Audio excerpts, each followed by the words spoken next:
बीते एक सप्ताह में भारत ने कुछ ऐसी बड़ी डील्स को फाइनलाइज किया है जो आगे चल के भारत के एनर्जी सेक्टर को पूरी तरीके से बदल कर रख देंगी। यदि आपको याद हो तो कुछ समय पहले ही खबर सामने निकल के आई थी कि भारत यूरोपीय देशों और सिंगापुर सहित कई बड़ी डील्स को फाइनलाइज करने जा रहा है, जहां पर भारत हाइड्रोजन की सप्लाई इन सभी देशों में करेगा। लेकिन इंटरेस्टिंग फैक्ट यहाँ पर यह है कि भारत इन सभी देशों के साथ में बाइलेटरल डील्स को फाइनलाइज करने जा रहा है, यानी कि इन कंपनीज की काफी बड़ी इन्वेस्टमेंट भारत में की जाएगी so that Bharat easily hydrogen को जनरेट कर सके और इन सभी देशों में एक्सपोर्ट कर सके।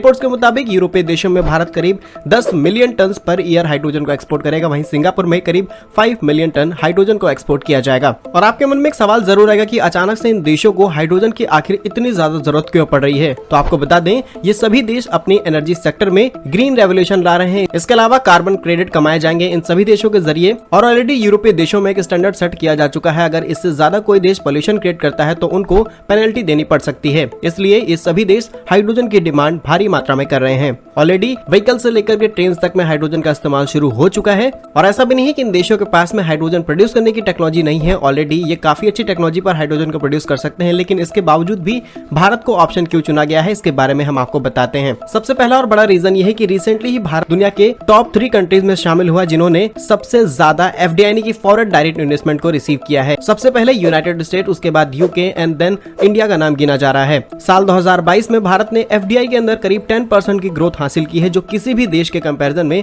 सबसे ज्यादा है। और इस बड़ी इन्वेस्टमेंट के पीछे का सबसे बड़ा रीजन ये है कि भारत के एनर्जी सेक्टर में काफी बड़ी इन्वेस्टमेंट देखी गई है। अकेले हम रिलायंस ग्रुप की बात करें तो करीब $80 बिलियन, अडानी ग्रुप करीब $50 बिलियन ग्रीन हाइड्रोजन सेक्टर में इन्वेस्ट कर रहे हैं। इसके अलावा बड़ी companies JSW steel, BPCL, Indian oil corporation, L&T, NTPC, यहाँ तक कि L&T के पास हजीरा में खुद का एक हाइड्रोजन प्लांट है, इमेजेस में आप देख सकते हैं। वहीं ONGC के पास ग्रीन हाइड्रोजन प्लांट भी हजीरा के अंदर है, और BPCL के पास भी खुद का हाइड्रोजन जनरेशन प्लांट है। तो जिन प्रोजेक्ट्स की प्लानिंग ये देश कर रहे हैं, ऑलरेडी भारत में ऐसी हाइड्रोजन प्रोड्यूस की जा रही है। इसके अलावा देश के अंदर 15 से भी ज्यादा ऐसे स्टार्टअप्स होंगे जो fuel cell, hydrogen storage tank and electrolysers को बनाने का काम ऑलरेडी शुरू कर रहे हैं, या फिर किसी बड़े पार्टनर के साथ में पार्टनरशिप की गई है। यदि आपको याद हो तो रिसेंटली ही भारतीय कंपनी L&T ने एक पार्टनरशिप की है फ्रेंच कंपनी MCF एनर्जी के साथ में, ताकि भारत में इलेक्ट्रोलाइजर्स को मैन्युफैक्चर किया जा सके। Electrolysers is the main component जिसकी हेल्प से हाइड्रोजन को प्रोड्यूस किया जाता है, और इन सभी कंपनीज जो देश के अंदर हाइड्रोजन प्रोड्यूस करने वाली हैं, इनको इसकी जरूरत पड़ेगी। यानी कि सप्लाई चेन से लेकर के एक्सपोर्ट तक का पूरा रोड मैप भारत तैयार कर चुका है, और भारत अब दुनिया के टॉप 5 कंट्रीज में गिना जा रहा है जिसके पास हाइड्रोजन प्रोड्यूस करने की सभी टेक्नोलॉजीज मौजूद हैं।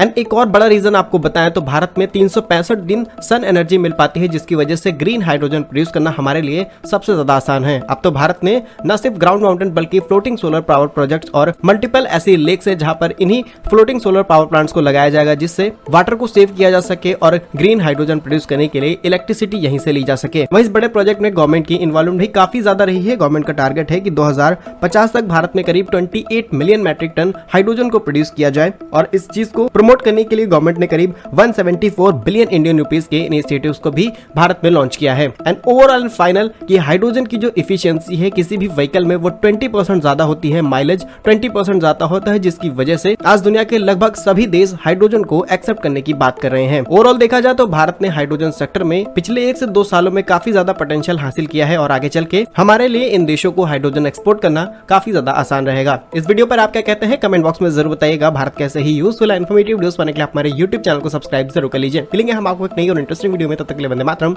भारत माता की जय।